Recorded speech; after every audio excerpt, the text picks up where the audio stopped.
What's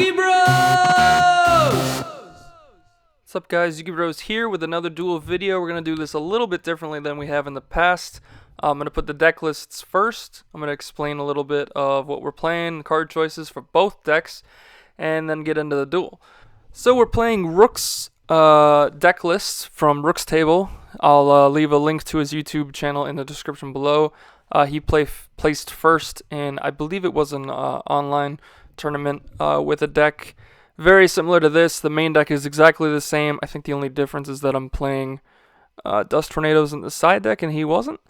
He was also playing a 5-card side deck. But basically, we have triple Hyper Hammerhead, triple Gale Lizard, triple Gilosaurus, 1 Zombina, and 2 Dark Triceratops. Following along with 2 Night Beam for the spells, and the traps are triple Windstorm, triple Kunai.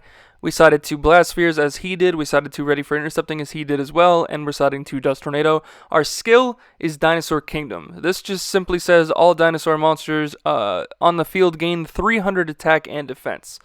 Hopefully you're not going into a mirror match because this will boost your opponents as well. But that usually doesn't seem to make a difference. The concept behind this deck is that Hyper Hammerhead and Gale Lizard give you advantage up the yin yang. Like this card says, if it battles anything at the end of the damage step, if the monster that battled this card is still on the field, essentially not destroyed, it returns the opponent's hand. And Gale Lizard is a flip, target a monster your opponent controls and return it to the hand as well. In addition to that, we're playing advantage tools such as Gilosaurus and Zombina as a one-of to bring back your cards to return more things to the hand. Gilosaurus has the ability to special summon itself from your hand. The downside is that your opponent then gets to special summon a monster from their grave. But if you do this turn 1, it's just a free 1400 beat stick that boosted with Dinosaur Kingdom becomes a 17 beat stick. Then we play 2 Dark Triceratops. This card does piercing damage. It's 1 tribute. It's 2400, but with Kingdom up, it's 27, and that's really good right now against a plethora of decks. Night Beam is just such a ridiculous card in the game. Just making it so your opponent cannot chain their back row to whatever you targeted with it is so powerful. Like, you don't understand.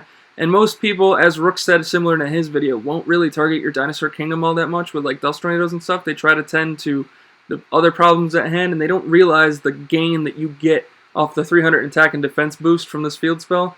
But Night Beam hitting their Dust Tornado just makes it extra powerful, especially if they're going to use it like during the damage step.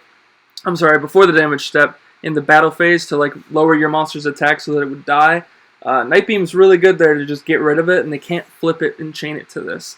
Blast Spheres in the side deck was Rook's tech. I think this is a really cool tech. I tested it out, and you'll see in a few minutes how it actually plays out in the duels. No one expects it. If you set a defense game 2 or 3, they expect it to still be Gale Lizard, assuming they know what you're playing.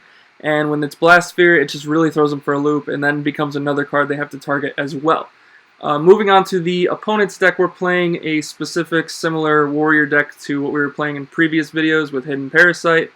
This list is the same old, triple Command Knight, triple Blade Knight, 1 Gear Freed to deal with a plethora of cards that equipped currently, 2 Zombina to bring this stuff back. You're kind of just playing off your Command Knight and Blade Knight with huge beaters. Double Eradicating Aerosol for your Hidden Parasite to wipe the board. Triple Windstorm, triple Kunai, double Dust Tornado, and 1 Ready for Intercepting main deck. Even if it's dead against your opponent, it's good flipping your monsters face down in case you need to save something. Side deck is Yomi Ship, a 2nd Gear Free to deal with burn more or less. Double Night Beam, the 3rd Dust Tornado, and the 2nd RFI. We've showcased this deck on the channel before, so I don't need to go into too much of what it can do. Either way, you'll see it in a second in the video. So, moving on to the duel video, we're going to have Dinosaurs. We're going to play Dinosaurs' opponents playing the Warrior deck. We've elected to go second, so the opponent will go first with Warriors, starting with a pretty standard hand, as do we. I love just straight up the advantage the field spell gives you. It's an extra card right off the bat that your opponent has to deal with if they want to move on, and you don't lose a card like you do with something like Heavy Metal Raiders. So you still start with the 4 cards. So we draw a Night Beam, we hit the face down Kunai. They seem to have gone real conservative with Hidden Parasite, but we're going to go in with a Gale Lizard. We're not even going to use its flip effect. We're just going to summon it and swing for 17 for free. Get that out. So they could elect to Hidden Parasite here, but I understand the reason they don't. They summon Gear Freed, they swing, And we kunai, we don't use it as a defense effect, we use it in a damage step, just boosting the attacks. So now our Gale Lizard is a huge whopping 22. They take 400, and this is simply game. We're just going to swing with double Gale Lizard, just in case they had like a Sphere Karibo or something. We don't know for sure. And we're going to swing in, and that's going to be an easy game 1. But I promise you, this match goes a lot longer than you think. So game 2, Warrior's going to elect to go second, so Dinos will go first. Nice to see different diversity here in what this deck can do going second as well. I feel like both decks play similarly. They both have their own gimmicks, and then they standardly just play the same amount of back row almost in Windstorm, Kunai, Dust Tornado, Night Beam package, essentially. So they're going to summon Command Knight, set everything here, Dust Tornado, Windstorm, and I believe Kunai as well. They're going to swing into our defense. We could elect to just let it die, but we figure a better option would be flip the Windstorm, switch it to defense mode, and summon our Triceratops the following turn. So we go into the main phase, flip Gale Lizard, bouncing Command Knight to hand. This is also really good to just out the double command lock as well in this game currently, along with a plethora of other options, Relinquish included. So we summon in Triceratops. We try to swing for 27. Keep in mind he's getting 300 boosted from the field spell. 27 for 1 tribute. Seems strong, especially with piercing damage. It's just better than Dino Beast at that point, even if Dino Beast can come out at 3,000 with this thing up. They're going to swing in with Command Knight after switching it to defense off the Windstorm. Anything attack deck before attack deck, we get nervous because they ask the question. So we kunai. Usually when they do that, chances are they have something like a kunai going off in the damage step, and we don't want to lose our boss monster here. So we're going to swing into Command Knight, and they're going to kunai. So now the Command Knight's big. Command Knight's 21, I believe. They're going to set. They're going to flip Dust Tornado to pop the field spell. And then they're going to go in here and try to kill our Triceratops. Unfortunately, it dies. We don't have a way to stop it. But we do have good old Gale Lizard and Dust Tornado. We're going to Dust Tornado the back row that they set last turn. We're going to flip the Gale Lizard to bounce Command Knight, getting rid of Kunai. We're going to summon Hyper Hammerhead. And just like that, all of a sudden, we're back in the driver's seat. Now, here, because without the field spell, we're 15 and 14, and we're kind of assuming if it's like Zombina, the 14's not going to do anything, so we'll have Hyper Hammerhead swing. But it's Yomi ship, so it pops our Hammerhead, unfortunately. And our Gale Lizard is left swinging for 14, but we kind of don't have any defenses here. Now they summon Blade Knight, which is at 2,000. We're going to take the 600. It's first damage to us, but the advantage is clearly the Warriors right now. So we're going to draw Dust Tornado. That's a dud.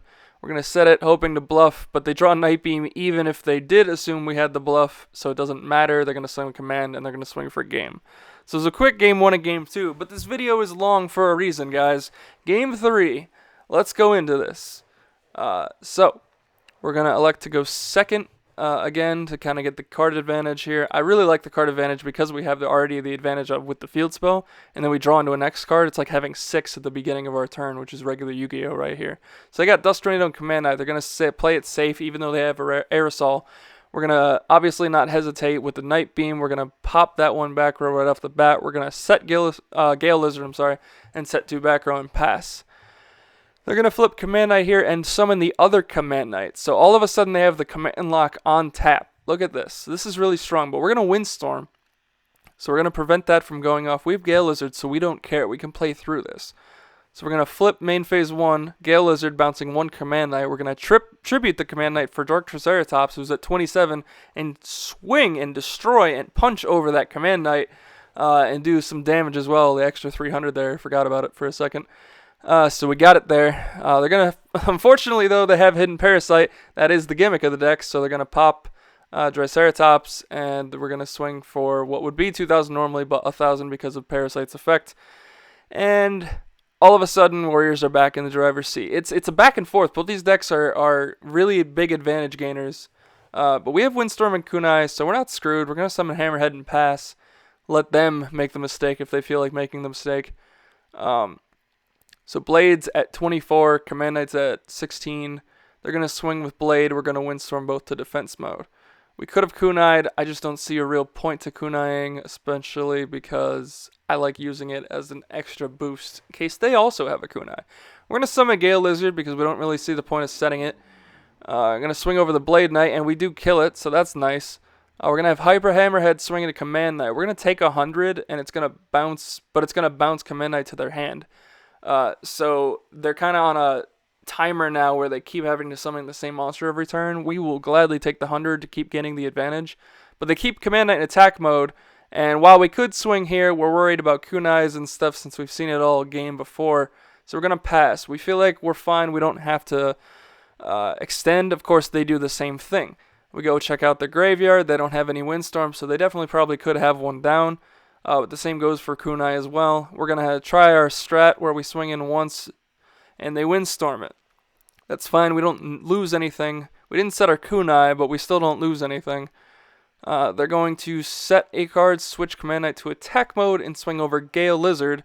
We're going to kunai that and the Gale, so it gets the boost and puts it in defense. Now here's our cool Blast Sphere tech.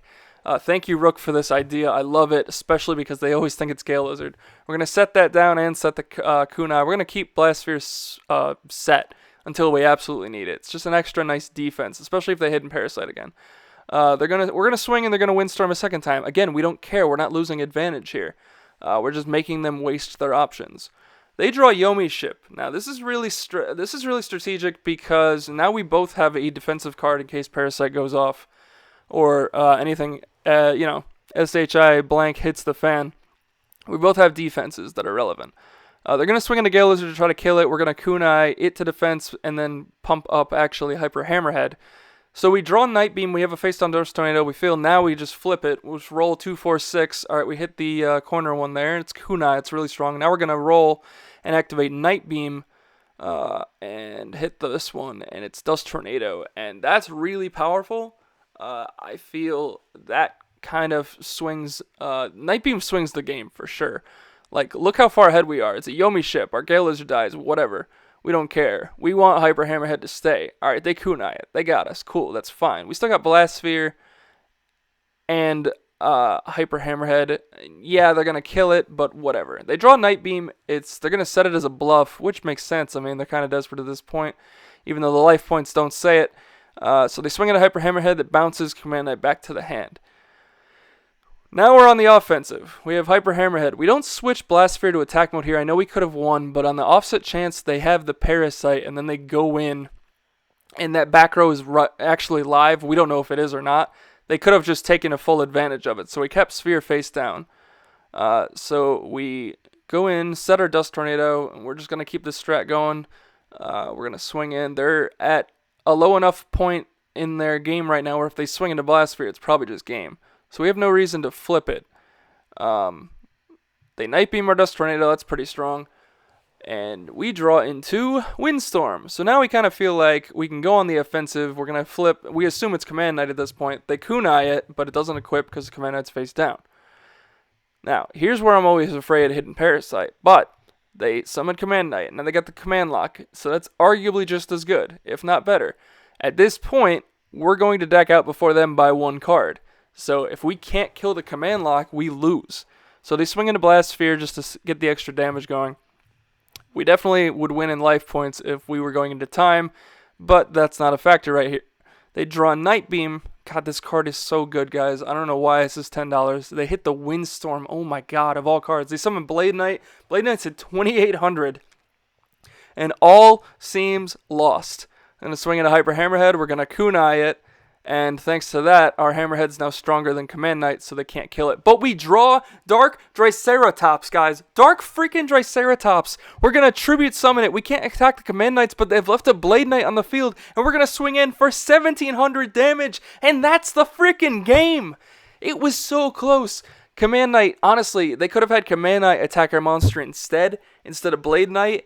And I think we would have just lost on the spot. But I think the logic, they told me, was if they swung and that back row was something to get rid of a Command Knight, they'd lose the lock, and they could just sit on the lock until game.